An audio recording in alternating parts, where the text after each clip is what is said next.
Hey everybody, this is Talkative Carl back again for a Deadliest Warrior live commentary. Um, Today we'll be talking about the Persian Immortals versus the Celts. Now, I just want to let you guys know because I've been wanting to do this for since well, I was waiting for this moment to uh, bring this up. Uh, Last month, two out of my three Deadliest Warrior videos were uh, blocked, possibly because maybe like it was, my mic caught the the audio from my episodes. So that was probably it, more than likely, because I don't put the video up on display for everybody to see. But the confusing part is it didn't block all three because the Nazis versus Viet Cong episodes is on full display for everybody to watch along with. So I'm going. My volume is not very low, but low enough so hopefully the mic won't pick it up because I still want to be able to hear myself. So hopefully this won't cause an issue moving forward. Uh, if so, then I'll probably have to figure something out. So hopefully this won't be an issue. So another thing, I want to thank my recent YouTube subscriber, Kush Vora. Thank you for the subscribe. So we're up to like 102 subscribers. So it's like slowly but surely we're getting up there. So thank you all for the support. Any video that you are that you like, more so than the others, please share and all that other stuff. And the links in the description where you can follow me on my various platforms. Talkative Carl on YouTube, Twitch, Twitter. Follow me on my Patreon, patreon.com/Talkative Carl, if you want to support the channel financially. If you could, and that'd be great. If not, that's all right too. The tier levels are relatively cheap, so it's not like a huge financial burden. But anyway, yeah, I got it all queued up. So if you have the timestamp to 0, I'm watching this on Amazon Prime. So go to the Persian Immortal versus Celts. Not full disclosure, not if I had like a low, like a episode that wasn't like my favorite, this will be it. Not that it's boring or anything like that, but it's just like it's not like Warriors that's like I'm like crazy about, or is it something that's like it doesn't seem like it doesn't pique any interest. Well, it's hard to put into words. It's just like it's low tier as far as like the episodes. So I'm gonna go ahead and adjust here.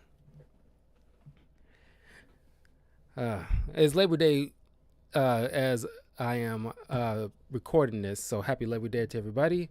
I figured it'd be like, well, it's kind of worked out well because I took a day. Yeah, I was supposed to be scheduled to work today, but I put in some time off mostly because I need some sleep. Then they gave me some extra time to do some cleaning that I needed to do, and I had some time to put in some work for some new chaotic lore videos that you guys love so much. So I got at least 5 videos almost done. It's just I gotta go through the drafts of the scripts that I'm putting together. So by I'm nearly done. So at some point this week I'll have some new chaotic lore videos for the month, at least 5 of them. I'm pretty sure because I finished up one of the main characters videos late last month, and then a new main character I'll be working on hopefully maybe some point next month, maybe, but we'll see. But anyway, onto the video. So yeah, get your timestamp to 0, And get ready to press play when I say now. In three, two, one, now.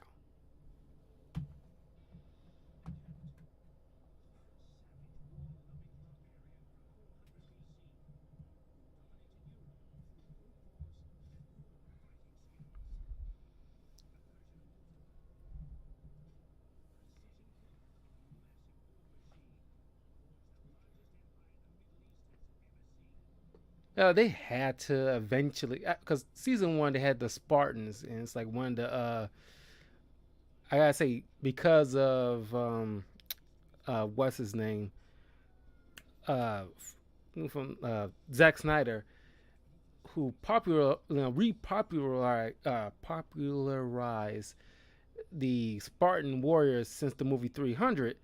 They became like the most, one of the most iconic warriors, and of course they had to put it on season one. So like eventually they had to put the adversary, the Persians, on the list.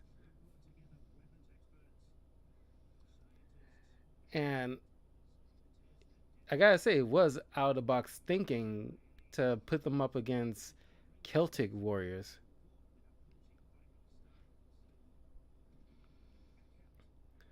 because Celts are of the Scottish descent.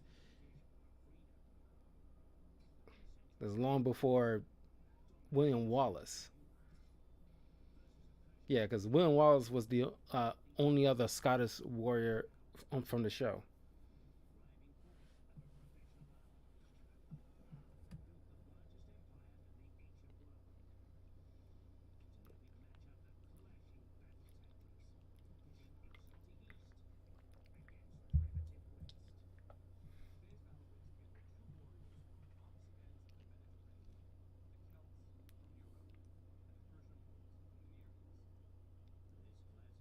There's a map that kind of overlaps, so it's like, well, it's different time periods, obviously, but there's a little, as you saw on the map, it's like a little patch between like you know Celtic Europe, like the Celtic part of Europe, and like just like separated by the Mediterranean, but it's like well the Persians territory, a small tip of it on the northern part of Persia kind of overlaps at the southern part of where like the Celts would reside.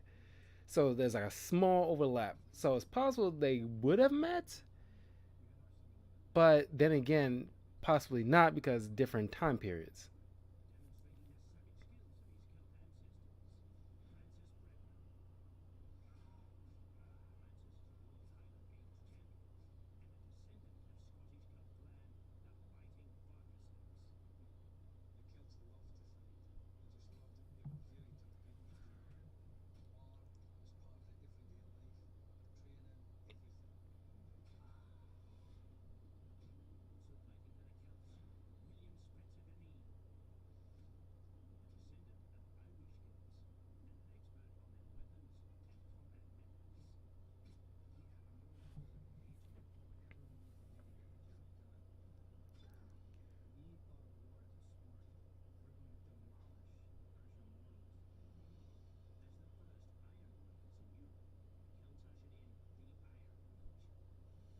Yeah, I mean, when I first saw this episode, it would be nice. It was nice to uh, know that information that they were one of the few that brought in the Iron Age in the first place.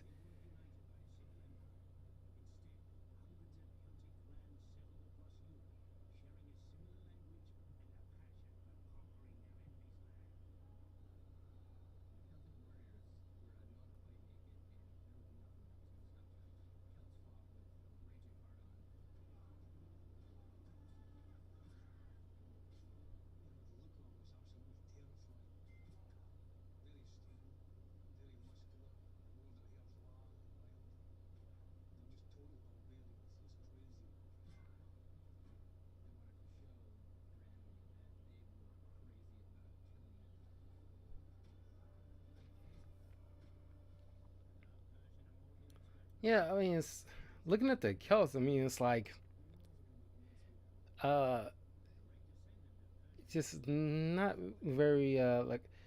I mean, even Vikings had somewhat of, some minor tactics about them, so far as like, strategy wise. You know, not in probably not a lot, but at least somewhat.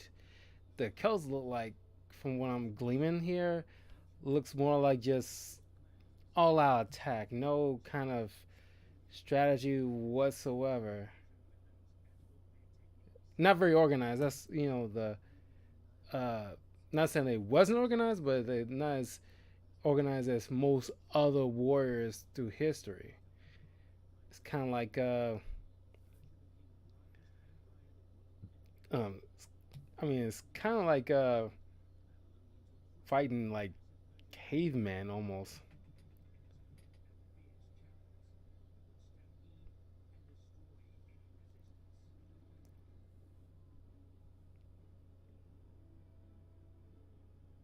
I figured Labor Day would be like there's like Memorial Day and Labor Day seems like a very good times to watch Deadliest Warrior and Veterans Day and stuff like that. It's like I remember like spend like my days off on like Memorial Day just binge watching because I remember they had like marathon running of Deadliest Warrior on Memorial Day back in the day.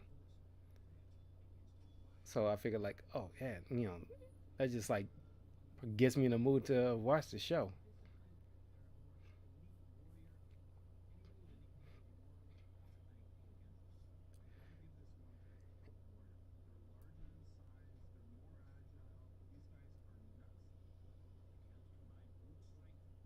And uh, I mean, if you done some bit of history, like the Persian immortals, they're obviously not immortal. They just they had like 1,000 strong, and they had people to easily replace to make sure their ranks are always 1,000.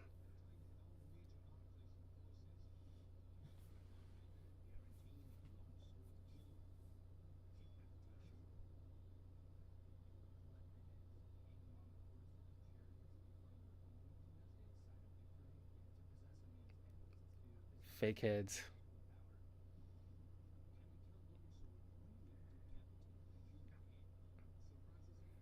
I mean, obviously those heads on pikes are so like clearly fake. But wow, it just it's a good thing they don't dwell. The camera doesn't dwell on those too long.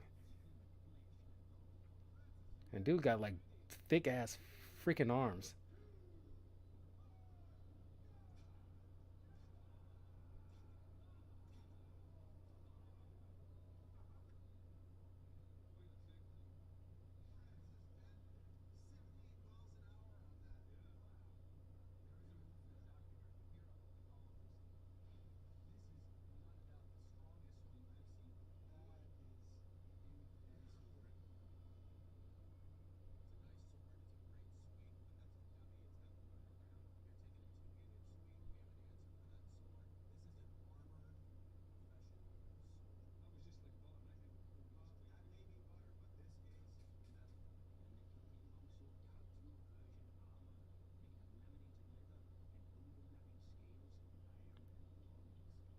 Yeah, I was about to say like they look like brass, but it's bronze because they're Bronze Age. That's the thing.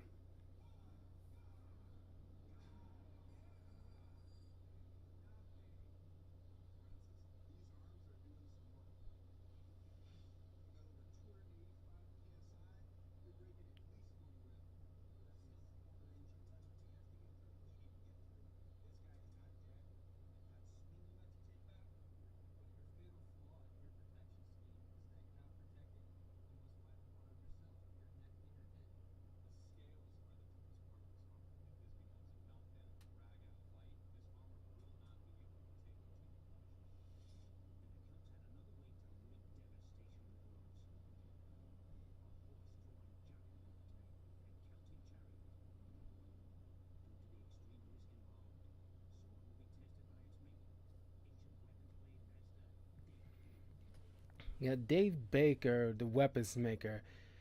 I think this is like no, it's not his first appearance. He showed up a little bit here and there, not a lot. It's very very rare times you've seen him in this season, and I think you see him once in season one, but he became more prominent in season three when you get to see behind the scenes of him actually showing how he got the details of you know forging said particular weapon for a particular episode, so that way it can be as authentic and realistic as possible to have said sword being displayed in its fullest capability when it's being used on like a dummy.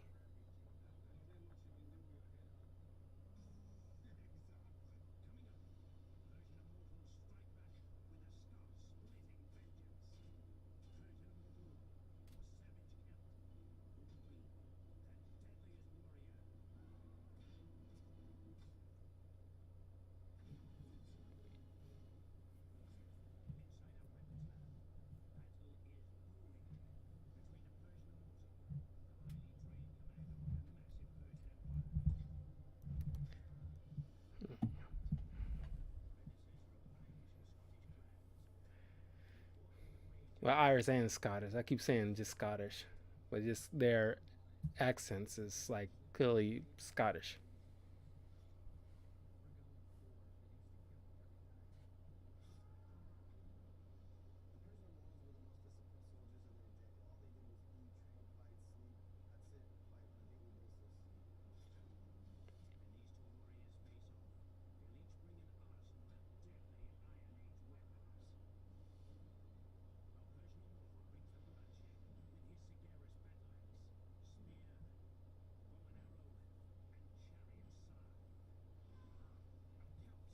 It's just like it's almost like well, there's plenty of like documentaries or anything like that you can look up so far as like learn about the battle between the Spartans and the Persians, but it's just like 300 Spartans against 1,000 immortals, and of course in the end, uh, those 300, well, aside from maybe like a few, uh, they eventually like kind of perish, but they still won the overall war against the Persians, despite the Persians' large numbers.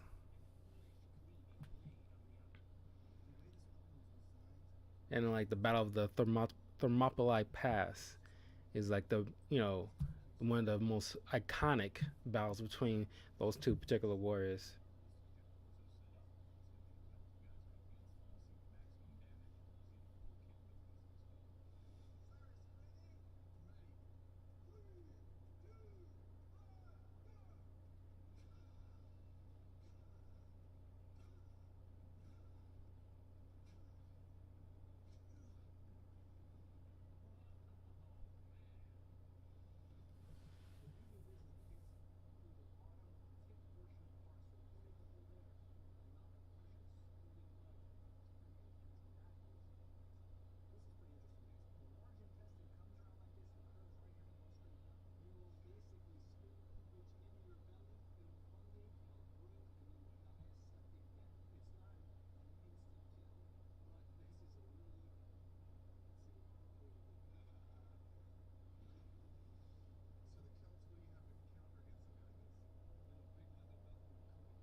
Yeah, I'm not like you know very. I mean, I'm not much that much impressed with like these the relative armor that the Celts have. You know, for the most part, they barely hang, and what little they have is barely much. So it's like really not very impressed.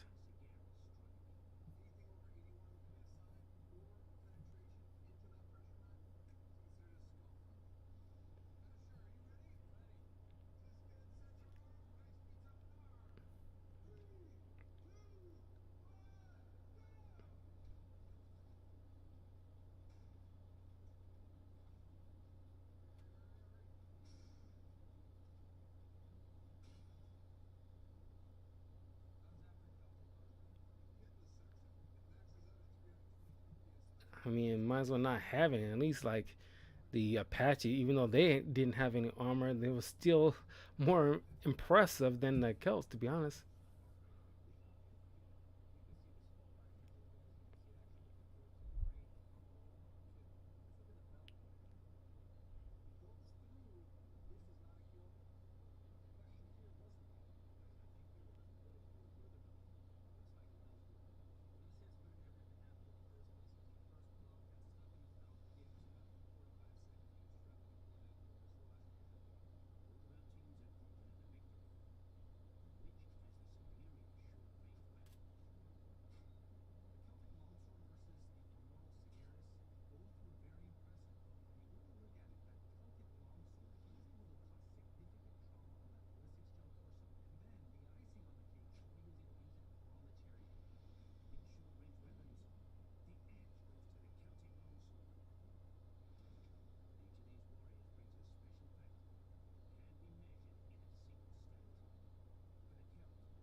Yeah, their X Factor is just I'm big and wild like an animal. It's like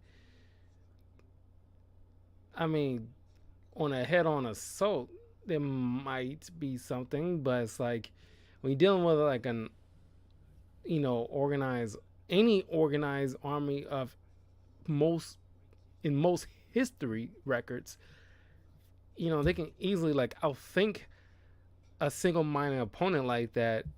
You know, force them to go to a spot. Like I said, if they don't have any level of strategy about them, then it's like you can easily get toppled. Which eventually, I think the Celts did by I don't know. It's like knights. I'm pretty sure eventually like the medieval times come around, and the knights uh, grew, and then kind of like pushes the Celts or forces the Celts out. And I think the Vikings had a fair bit to do with dealing with like the Celts because the other two uh, uh, armies actually had significant armor. And even if they had to go like head on with a Celt, I imagine it'd be fairly easy for them to like wipe out the Celts like they did. At least I know medieval knights probably did, because you got full plate armor against a guy with no armor. It's like you know there's only a handful of strategy that they just need to use to like pretty much take them on. I mean, if they, I'm pretty sure there's times I'm pretty sure they did go head on with them, but I doubt they was any worry about what's going to happen to them. Given the fact that I know they probably a lot more confident in what they have to protect them. So the only thing they have to focus on what they is that what they are going to do to the opponent, the ones that barely had any armor to speak of.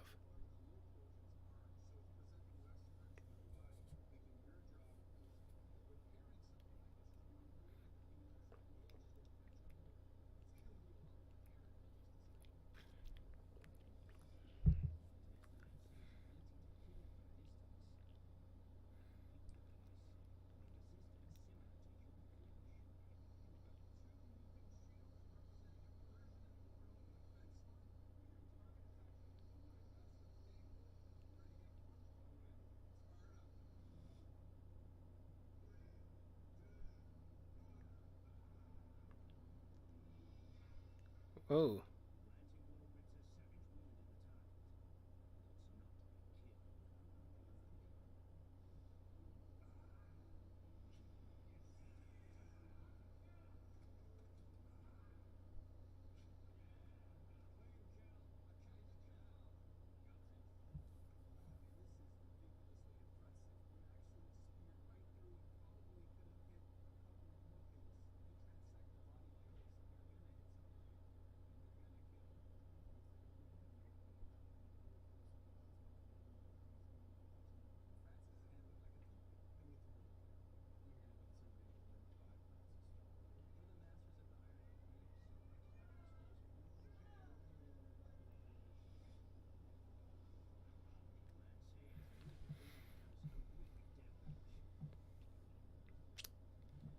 I mean, it is impressive, you know, to be able to throw those weapons and like get it fairly close together in a single bite like that. It is impressive.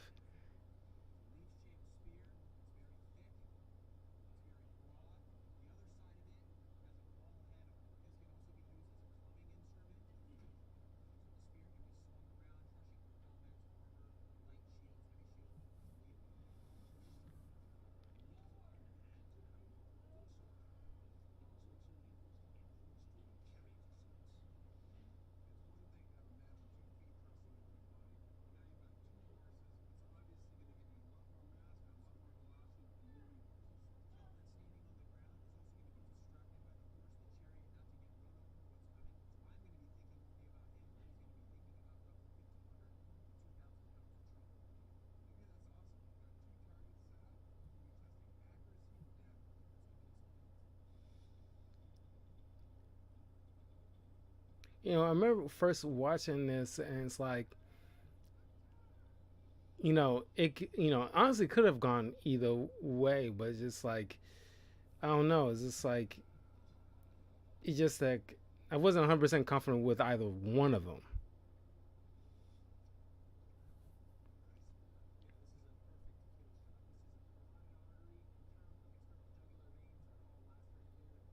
But the Persian spear did do his job. I'm not going to front.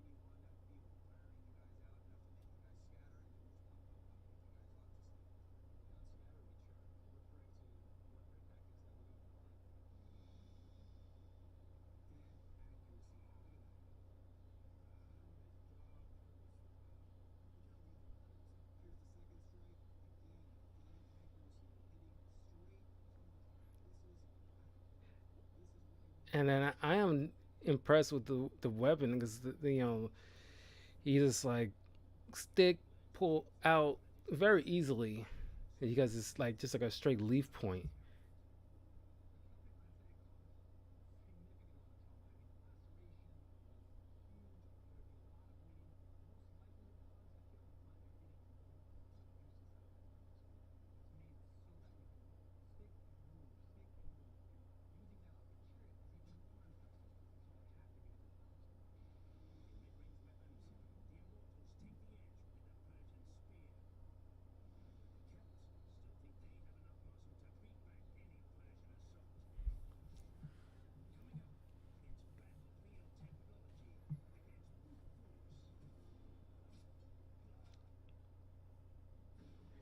Yeah, it just reminds me. The kills reminded me of the episode with the Maori warriors and Shaolins.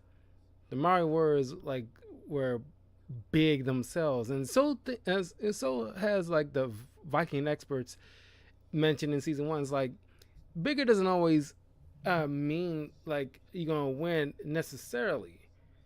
Just because you're like the bigger guy, that's the thing. It's like that mentality kind of blows me a bit. You know, it's like oh, like I'm big, I'm muscular. You know, like uh, I'm like that would like make me more imposing on you.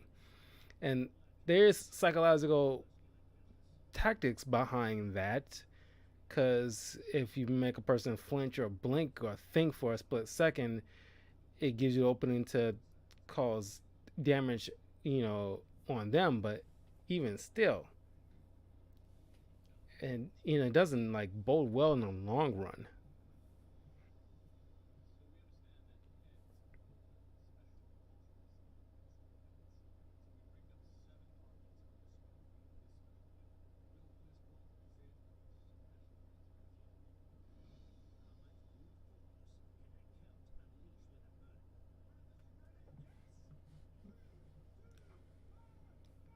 Of course, they have a big club.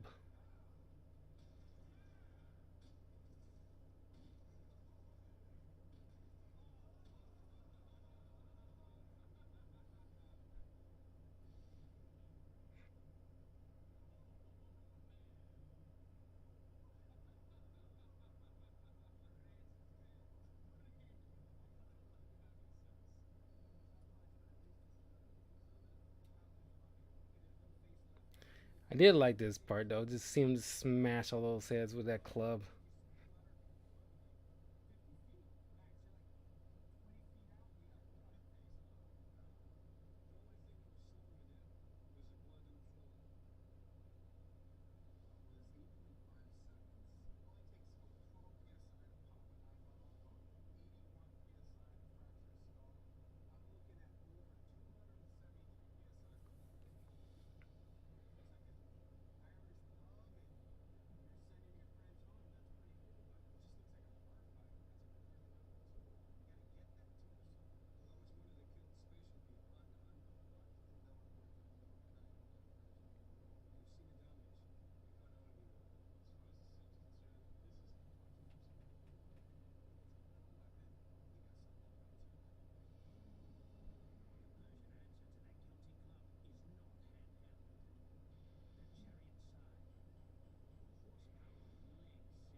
Don't know who made like the chariot sci first.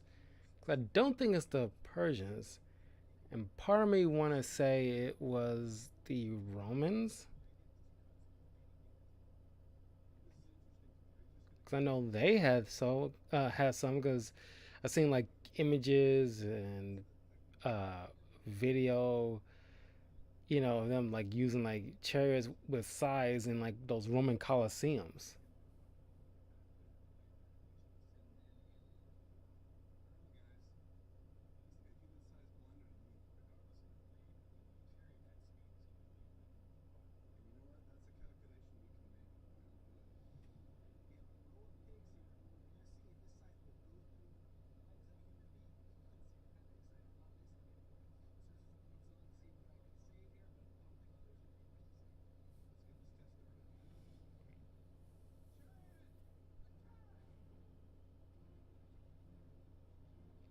And just to see a chariot in action is still fun to see.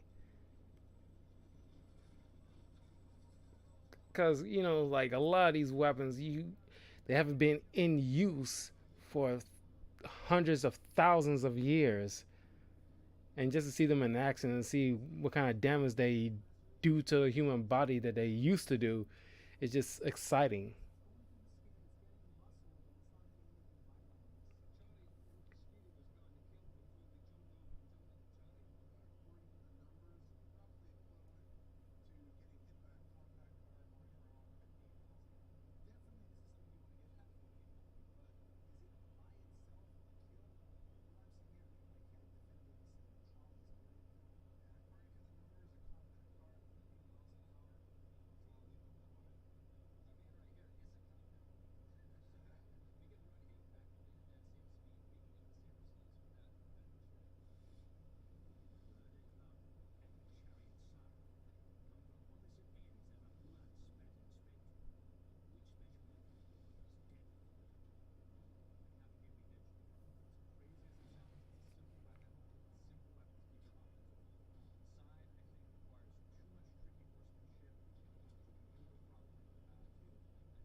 I mean, I tend to agree. I mean, it's like especially if it doesn't do a lethal damage, it definitely like put a person on his butt for a couple of minutes.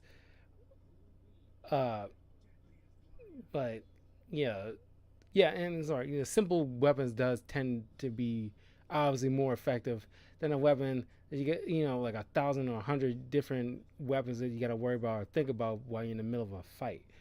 But yeah, I mean, it's like, and the brother was freaking impressive. I did get a kick out of seeing him just like wallop all those heads.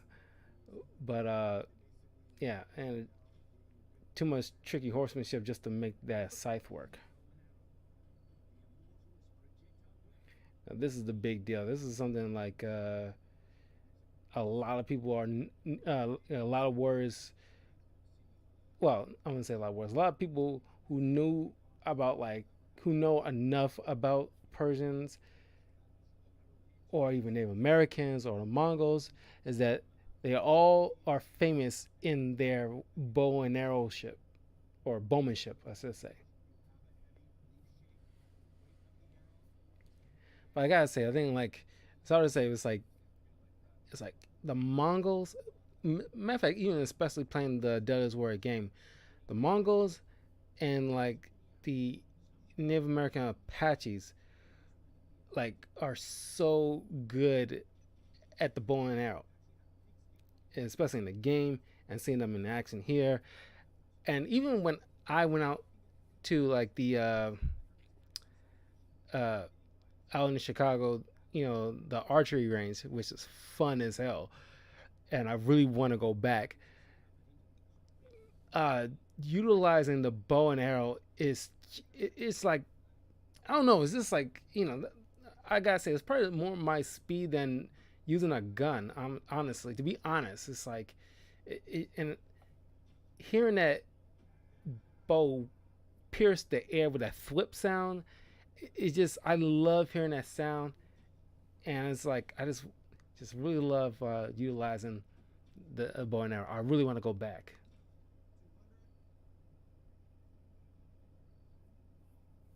It's a shame that like we can't use because like it took pictures, but we weren't allowed to like take video capture of us utilizing like bow the bow.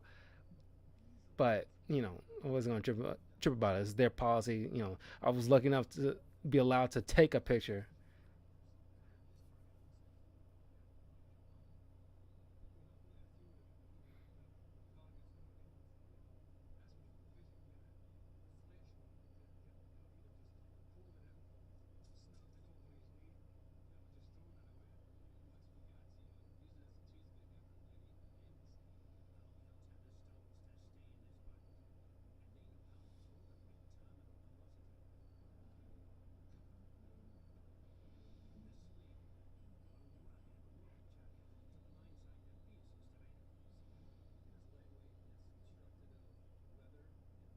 Yeah, I don't. I like I mentioned this in previous episodes. I never been impressed by the sling, and I get it. It's like infinite ammo is a good way to like you know stun an opponent, and if you're lucky, kill them. But it's just like I never liked the idea of a sling being utilized as a, a legit weapon. Even though it could be used as a weapon, it just never I never like legitimize it personally.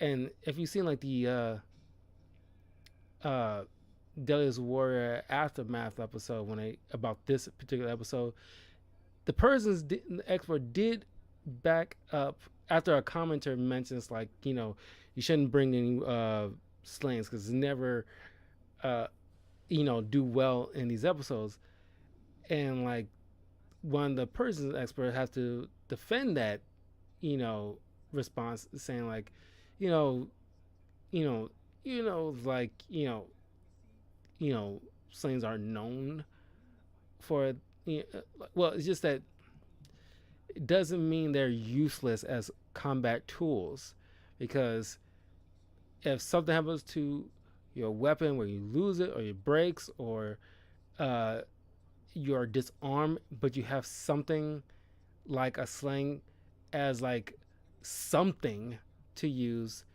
uh, to defend yourself, it's not something uh, as long as you have something that's not nothing, and I get it.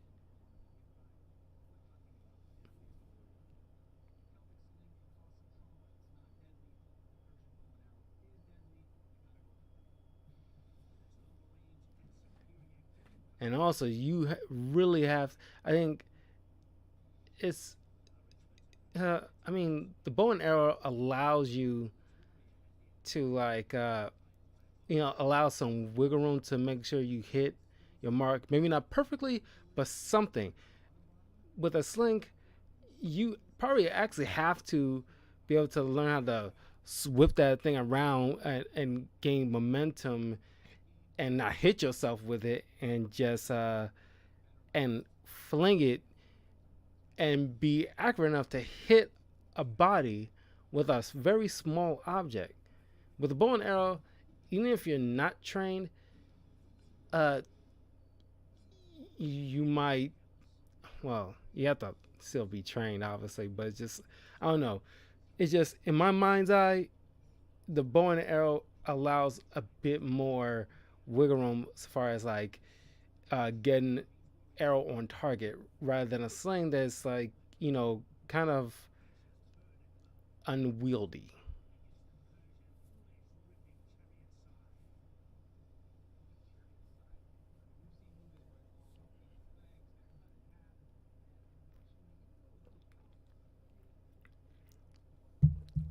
Oh, that's another thing I almost forgot. So many in the movies, especially ones like in Roman gladiatorial arenas, when you see like chariot size, and you've seen like them like being used to like tear people in half and stuff like that.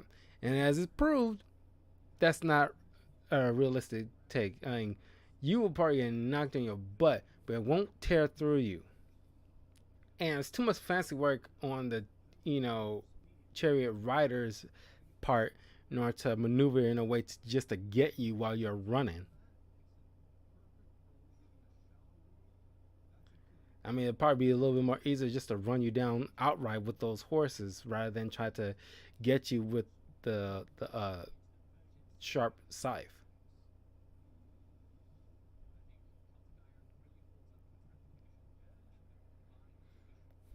I mean, coming up to the climactic fight.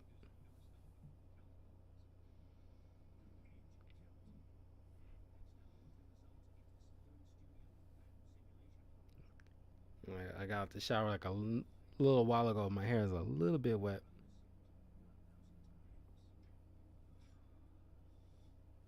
Eventually, I'll get it redone, uh, but probably the middle of October before I take my vacation in Vegas because I want to do the Cruella look after I get it done and get like one half highlighted, white and stuff like that.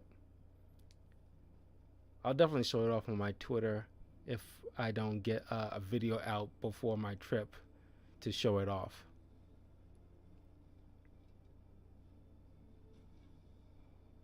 Gotcha, fat boy.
It would have been awesome to have like the Persian warrior on the Deadliest Warrior game, so you have like a Persian versus like a Spartan fight.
yeah, the winner, Persian Immortal. This is, like I mentioned earlier, it's like, yeah, the Celts is not necessarily an organized army.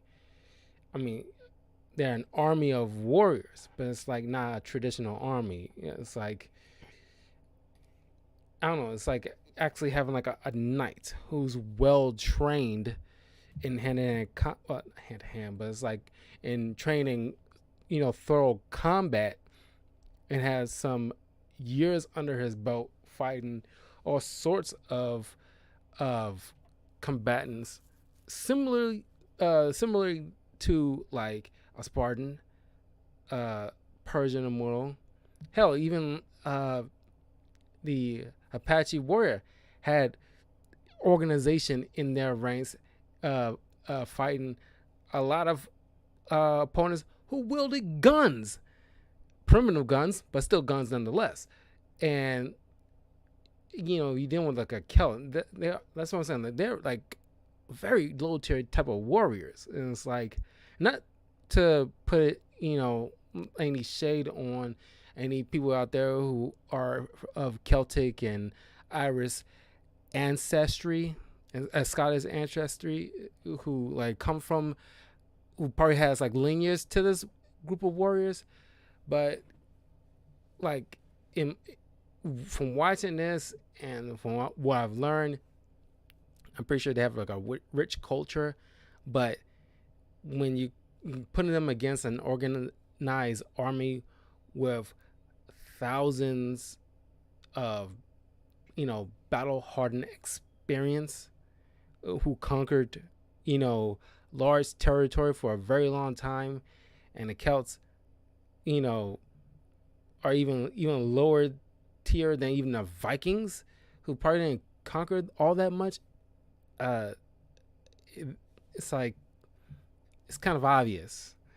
It's probably just as obvious as watching, or even, well, about to mention like Spartan versus the Ninja episode. Is like, even though that was pretty lopsided, even the Ninja had like some better. I imagine if you put a Ninja versus a Celt, a Ninja would easily beat a Celt themselves, because they have steel edge weapons. Plus, they utilize stealth and like even one-on-one combat.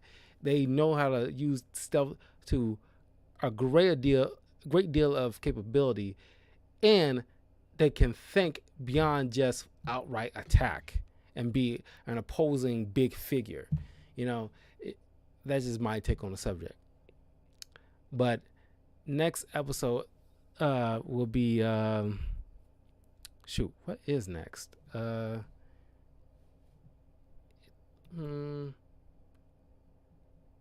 KGB versus the CIA. So that'll be the next episode. So give me a few minutes while I get that booted up. And and leave a comment below. Let me know what you think about this particular episode. Is there a favorite weapon or warrior between the two that you like? What was your pros and cons? All that stuff. Like, just in general, what you guys think. And am I blowing out proportion? Like, do you like this episode a lot? If you do, please let me know as to why. Because like I said, this is kind of like, not that I dislike it, it's just low tier as far as episodes are for me. So I will see you guys in